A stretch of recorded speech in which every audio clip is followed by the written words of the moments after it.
This video is all about division of functions. For the objective, you are expected to divide functions correctly. But before that, let us have a short review on division of polynomials. So when dividing two expressions with the same base, subtract the exponents. For example, 2x cubed divided by x is equal to 2x squared. So let me illustrate this or write this one, our numerator, as 2x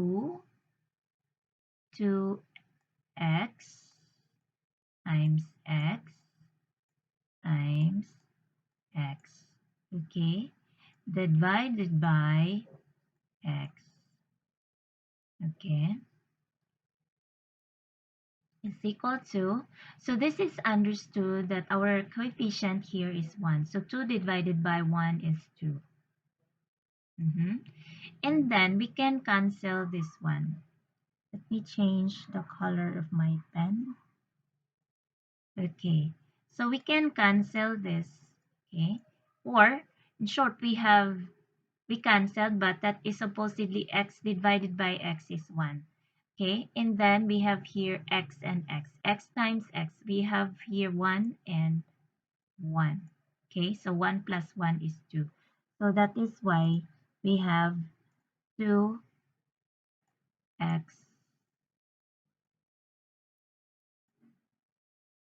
squared. 2x squared, or simply subtract the exponents. So 3 minus 1 is 2. So you have 2x squared as our final answer. Let us also review on factoring polynomials.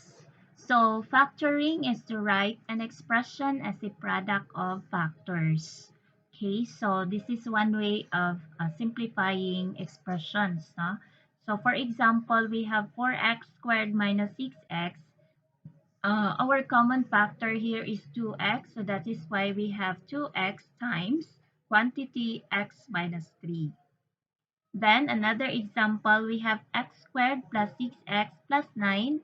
The factors are quantity x plus 3 times quantity x plus 3.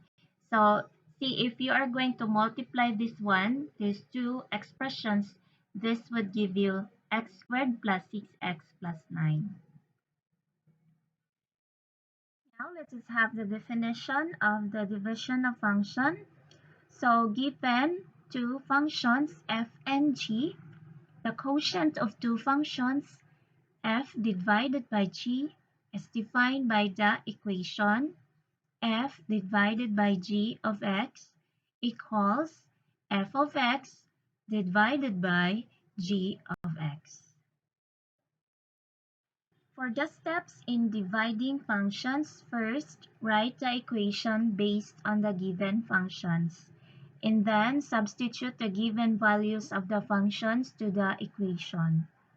Then divide the numerator by the denominator or apply the different kinds of factoring, and simplify the values to get the final answer.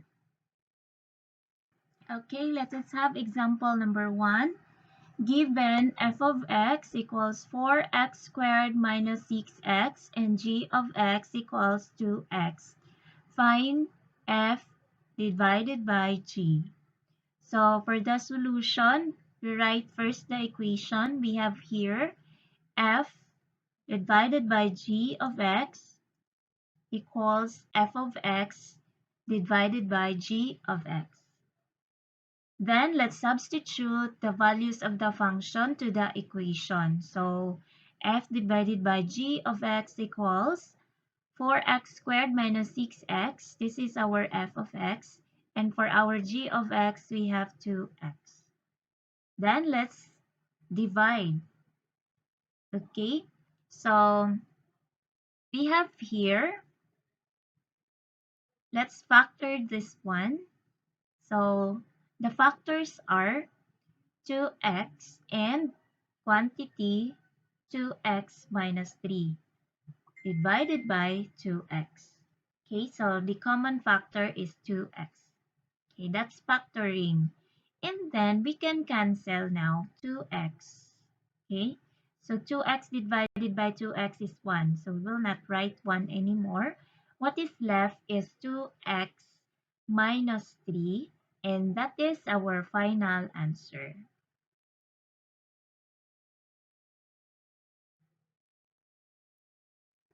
Example number 2, given f of x equals x squared minus 1 and g of x equals x plus 1. Find f divided by g. So for the solution, let's write first the equation. So we have f divided by g of x equals f of x divided by g of x. Then let's substitute the values of the function.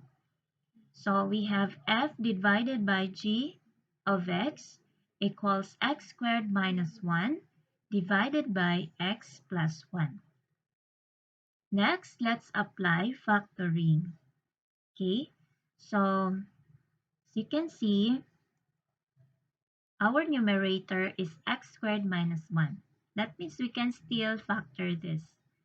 And for the denominator, we could no longer factor this one. So we will just copy x plus 1. So we have here x plus 1 and x minus 1 as the factors for x squared minus 1. And then let's copy x plus 1. So let me show you how to factor x squared minus 1. So before we proceed, let me show you the factors or how did we get these factors. Okay, so here. So again, this is a perfect square. This is also a perfect square. So let's have some trial and error. Okay, so let's factor x squared. So the factors for x squared are x and x. Okay, so x times x, x squared. Then for 1, the factors are 1, of course. So 1 times 1 is 1. Okay. Now, what about the sign? Okay. So since this is negative, so it should be positive and negative. Why? So positive 1 times negative 1 is negative 1. Okay, so x times x is x squared. X times negative 1 is negative x. 1 times x is x. Okay. So, to combine this would give you 0, no? Positive and negative. That is 0. That is why we do not write 0 here. No? Okay. Next, positive 1 times negative 1 is negative 1. So, therefore, our factors are x plus 1 and x minus 1. Okay. Now, we can cancel x plus 1. Okay, so x plus 1 divided by x plus 1 is 1. Okay, or, and then 1 times x minus 1 is equal to x minus 1. So the final answer is x minus 1.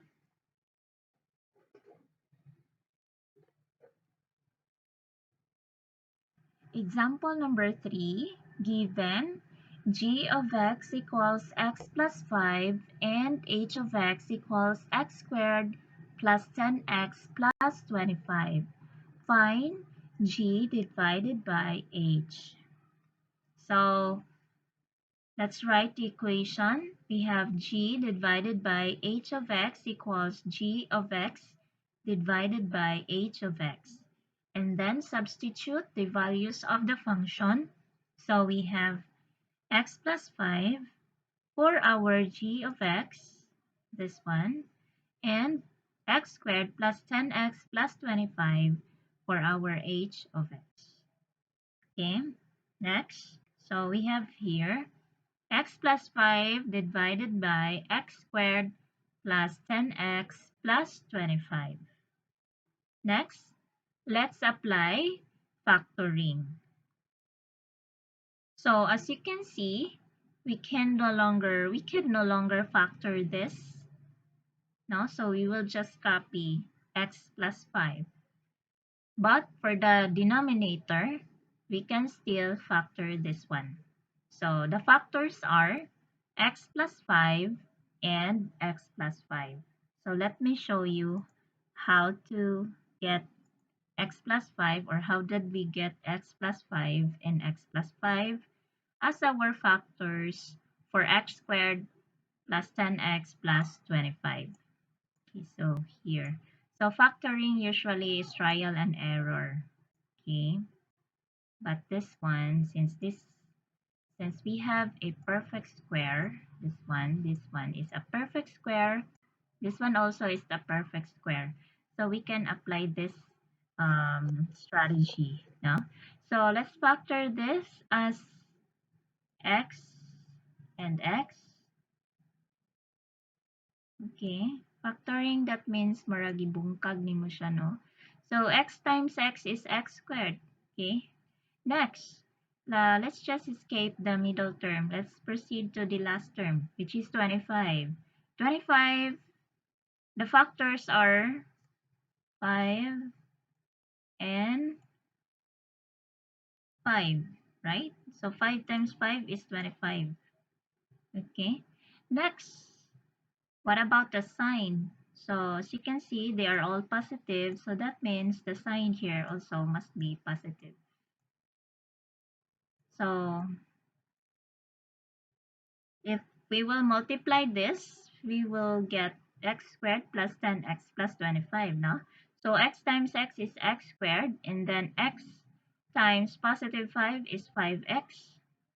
Another 5x, no? 5 times x is also 5x. So that means 5x plus 5x is 10x. And then 5 times 5 is 25. So that is why our factors are x plus 5 times x plus 5. So now, as you can see, we can cancel x plus 5 and x plus 5, or x plus 5 divided by x plus 5, that is 1. So we will not write 1. Okay, but since this is in the denominator, we have here x plus 5, supposedly we have 1 here. Huh? So that is why our final answer is 1 over x plus 5. You should write 1 here as our numerator. So 1 over x plus 5 is the final answer.